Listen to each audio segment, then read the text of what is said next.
Hello YouTube, this is Frank from Happy Coder, and today this video is going to be a book review of the book How to Take Smart Notes, written by Sönke Ahrens.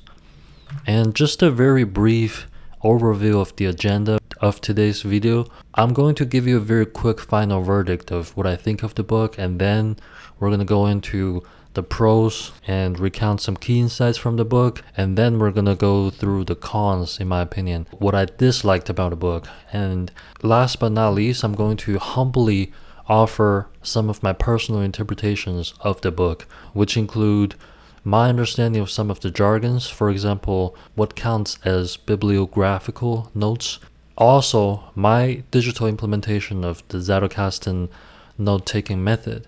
I'm going to walk you through my software of choice and my process. So without further ado, the final verdict, in my opinion, what I think of the book is that I wholeheartedly recommend this book to people who are either interested in taking their reading to the next level, or they're interested in learning about this Zettelkasten note-taking method. From my personal experience, I can tell you that I've gained better retention and better recall of the material that I've read after I've read this book, and I'm also able to relate the insights that I've just read to my previously read books, and hence achieving a compounding effect in my reading. So now let's go through some of the pros, what I liked about the book. So first of all, I think this book is a really well-argued introduction to the Zettelkasten note-taking system. It really tells you the why, in terms of why it really sells you on why you should be incorporating this note-taking system into your reading practice. And secondly, this book expounds the importance of writing, which we'll be getting into a little bit later. And the third pro, in my opinion, is that it uses or mentions important mental models to lend credibility to its argument. For example, it mentions the concept of flow invented by Mihai Csikszentmihalyi and the concept of deliberate practice invented by Anders Ericsson. So the TLDR version of my interpretation of the Zettelkasten note-taking method is like this. Essentially, you take notes in two passes, and here I'm going to be linking a short video clip of Tim Ferriss talking about him taking notes in multiple passes. Hopefully it passes YouTube's copyright check, but if failed to pass the check, I'm going to include the link to the video in the description down below. Hey guys, Tim Ferriss here. Wanted to talk about note-taking. I have what you might call hypergraphia, which means I write all the time. So I have hundreds of notebooks. So I feel like I'm in a pretty good position to talk about what the hell to do with lots of notes. You need a systematic way of filtering the best stuff to the top of your attention, at least in some fashion. So I'll show you a few ways that I do that. It's pretty straightforward, but the key to all of it is multiple passes. For almost all types of note-taking, and I'll describe a few different types of note-taking that I do regularly, the key is multiple passes and constantly asking, in effect, what did I think was important or cool that isn't that important or cool? And then only selecting the absolute and distilling the absolute best. Back to our point, we're essentially taking notes in two passes, and the first pass is what is called literature notes. And during this phase, we'll be paraphrasing any noteworthy insights in full, complete sentences. And this is essentially learning by elaboration, which is advocated by the physicist Richard Feynman. And if you're a nonfiction writer, or if you're an academic who's about to publish a paper on the material that you're reading, you would also need to jot down any bibliographical information so that you can compile that later into your bibliography. And during the second pass, we would essentially be taking what is called permanent notes. And how it works is that after you finish reading a book, you would need to go through the literature notes you've taken on this book during the first phase and find insights that can be related to your prior knowledge. And this may also include any chains of notes or trains of thought. And you would need to create a separate note commenting on the connection between this new insight from this new material you just finished reading in the form of literature notes, and how it's related to either an old piece of insight or an existing train of thought. So you make a separate note commenting on this connection in full, complete sentences, and last but not least, you will need to make links between the two notes, so both of the notes can be visited from each other via the links. And as we have said before, the second pro of the book is that this book really expounds on the importance of writing. Like we have said before, when you're taking these notes in 2 passes, in each of the paths, either when you're taking literature notes or when you're taking permanent notes, it's important for you to paraphrase the insight in full and complete sentences in your own language. By doing this, you're essentially arguing with the author or agreeing with the author, and that turns your reading experience into an active, flow-inducing activity. And here I'll be including a video clip of Bill Gates talking about how he would be frantically taking notes when he's reading something. When you're reading, you have to be careful that you really are concentrating, particularly if it's a non-fiction book. Are you taking the new knowledge and sort of attaching to the knowledge you have? And for me, taking notes helps make sure that I'm really thinking hard about what's in there. If I disagree with the book, sometimes it takes a long time to read the book because I'm writing so much in the margin.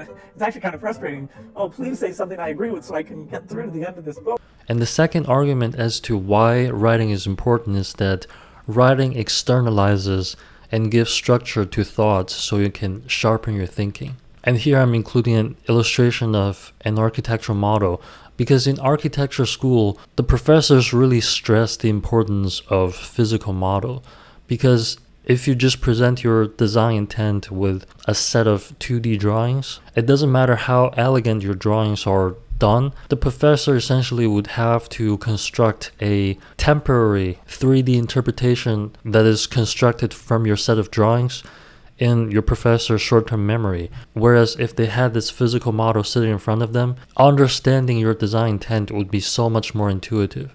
And by the same token, a lot of the times we would be thinking that our idea is so brilliant, but it's only after that we have put it down on paper that we can see the flaws and areas that we can improve upon. And the third argument as to why writing is important is that since writing entails understanding, by improving your writing ability, in turn you can boost all your other academic performances, which include reading, speaking, and your quality of participation during seminars.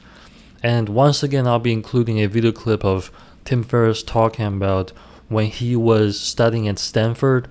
By improving his writing alone, he was able to elevate his grades in all his other classes.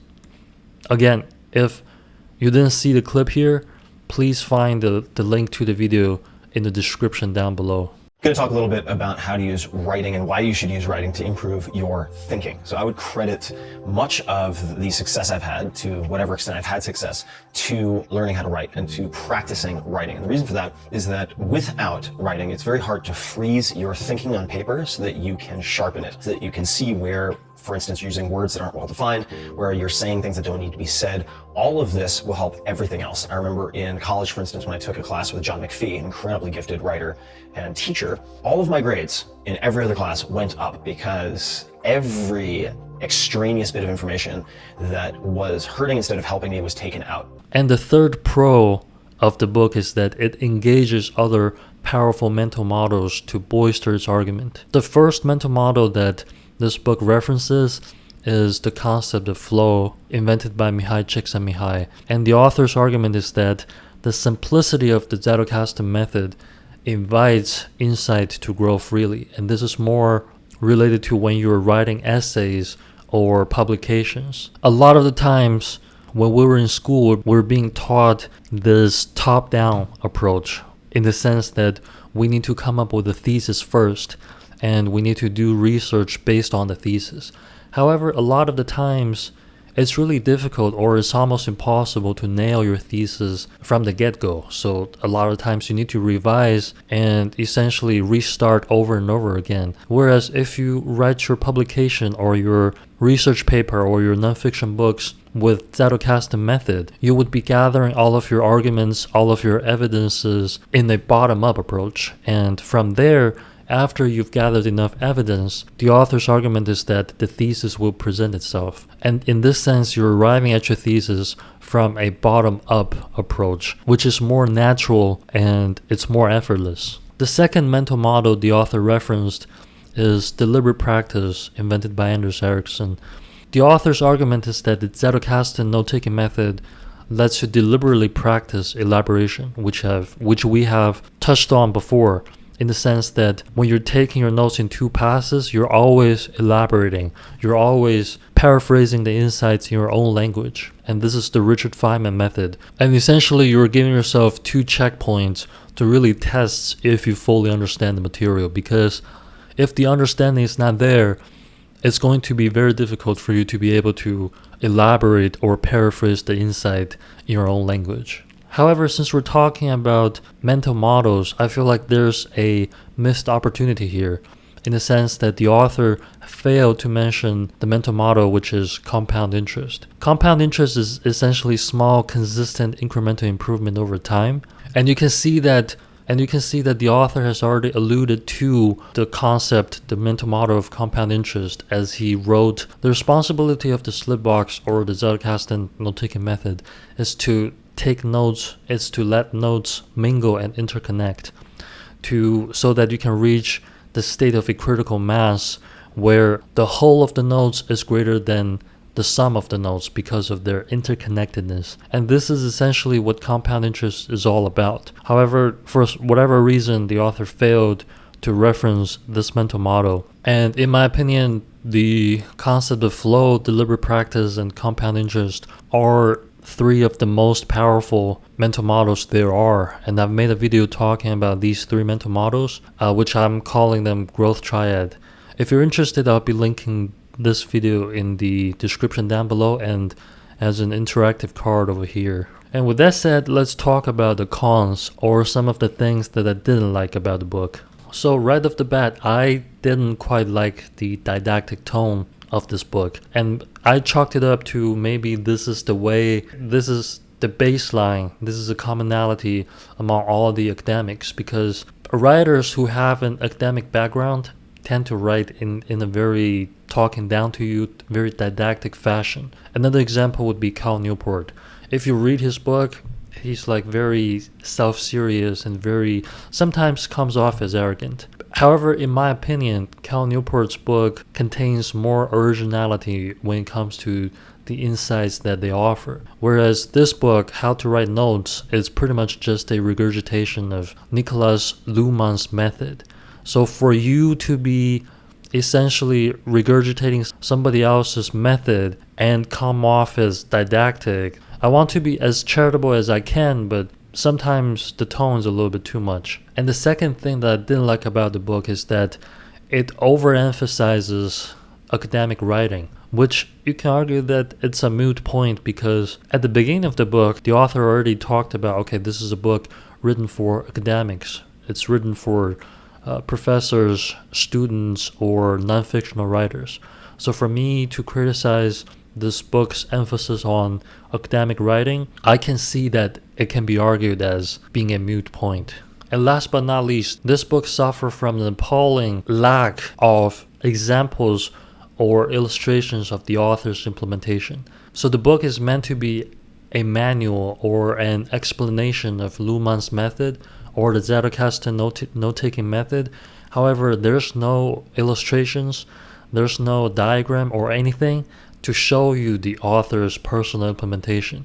You have to piece everything together in your head from reading his verbal descriptions over and over again. And in my opinion, this opens up rooms for misinterpretation, especially when the author uses a lot of jargons like literature notes, permanent notes, bibliographical notes. And for the author to be, once again, regurgitating Luhmann's method and to have no illustration, no example, no diagrams to offer his personal implementation, and for him at the same time to be charging a lot of money for coaching. Essentially, he'll be coaching you the Luhmann method, the Zettelkasten note-taking method. I think it's a little disingenuous because you didn't invent this method. Yes, I mean, he would probably be coaching you the digital implementation using software that allows bidirectional links like Obsidian or whatever. But I just think that it's a missed opportunity. You could have done all this in your book with detailed illustrations and diagrams. And if people would like to learn more, maybe at an organizational level, they can book you to come to their organizations and speak. But for him to be doing this with no illustration in the book, I just didn't like that. The sponsor of today's video is myself. I've been building this English vocabulary learning app called WordForge, which allows you to deliberately practice the word you're trying to learn by asking you to construct complex sentences with it and offer you contextual and immediate feedback. So if you're trying to learn more English words, give it a try at wordforge.tech. And with that said, let me just briefly show you my personal digital implementation of the method. So my software of choice is Obsidian. Some arguments as to why I like it. I prefer it above all its competitions. It supports markdown files, and most importantly, it supports the Vim key binding, which in my opinion that's the best way of interacting with texts. And as to my workflow, when I take literature notes, I would be doing it by hand, writing on my Kindle Scribe. Later, I would transcribe the literature notes into a single .md file, and that serves as my definitive typed literature notes, where the permanent notes would be backlinking to. And unlike the author Sönke Ahrens, I personally don't find much value in using tags or keywords. And to bolster my argument, the inventor of this method, Luhmann, he didn't use tags either, because back in the day there is no tagging, right? There's no hashtagging. Like, he would have little entry points, like very broad keywords, but I don't think he used a lot of taggable words. And I find the best way of retrieving your previous notes or your previous trains of thoughts is to give them very comprehensive, very easy to understand titles, and just to rely on the fuzzy search functionality of the software. If you give it a very good title, because you're the originator of these notes, right? So chances are you should be able to retrieve your previous notes pretty easily. And again, the discovery of the notes or the retrieval of the notes is mainly achieved via the fuzzy search functionality and the links, either the forward linking or the back linking. So let's talk about the link a little bit more. Here we have several different types of links. Perhaps the most important link in your digital Zettelkasten vault would be the note-to-note link. And here we have some special syntax, which I'll be showing you guys a little bit later. And you would also have links to your existing trains of thoughts, and this is going to be a note chain. You would link to the entry point to your chain of notes, and once you've obtained that entry point, you can traverse through the rest of the chain by going through the links one by one. And sometimes you would also link to a general topic, and this would be an empty topic nodes that has no body. It's just, you can think of it as a tag that groups all the branching topics together under one entry point. And just to briefly show you guys, this is my handwritten literature notes. It's taken on the book Atomic Habits by James Clear. So essentially what I do is, when I'm reading, I'll be writing all these literature notes on my Kindle Scribe. And after I've done that, I would proceed to, I would proceed to type everything out. So again, we talked about taking notes in multiple passes. This is, once again, I'm revisiting the notes I've taken to strengthen the memory and strengthen the understanding. So I would type everything out, and this is going to serve as my definitive literature notes, and all my permanent notes would be linking back to this. As you can see, this little thing, these are all the backlinks from my permanent notes. And the syntax of making a note is that, if you look at this, so the syntax would be, okay, we use square brackets to link to a certain note, and from there we can enter the caret, and this caret allows you to traverse to the specific section of the note. And once again, the fuzzy search is very good. You can type anything from the content of the note, and you can easily link to there. So for example, so let's instead link to how to take smart notes. And once we've entered a caret, this allows us to traverse to whatever section of the notes that you want to reference to. So if we open the note in a separate pane, So for example, if we want to link to this section, I guess this is chapter 12, develop ideas, we can just search for it. So 12, develop ideas. And after we've done that, if you want to give it a more comprehensive, easy to understand name within this current note, you can enter vertical pipe.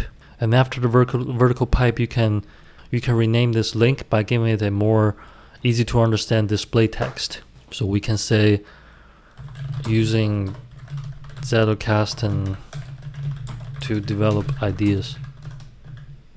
And once you've done that, when you're examining your notes, instead of having a hash, you can just refer to the display text and quickly understand what this link is about. So that's it, guys. That's all I have to say about this book. And once again, even though there are some things that I didn't like about this book, I still think it's a really great introduction to the Zettelkasten note-taking method. So if you're looking to learn more about this note-taking method or to incorporate it into your reading experience, you're more than welcome to pick it up and give it a read. I hope you found this video to be informative. I'll be doing a lot of this kind of book review videos. So I will see all of you in the next video. Bye bye.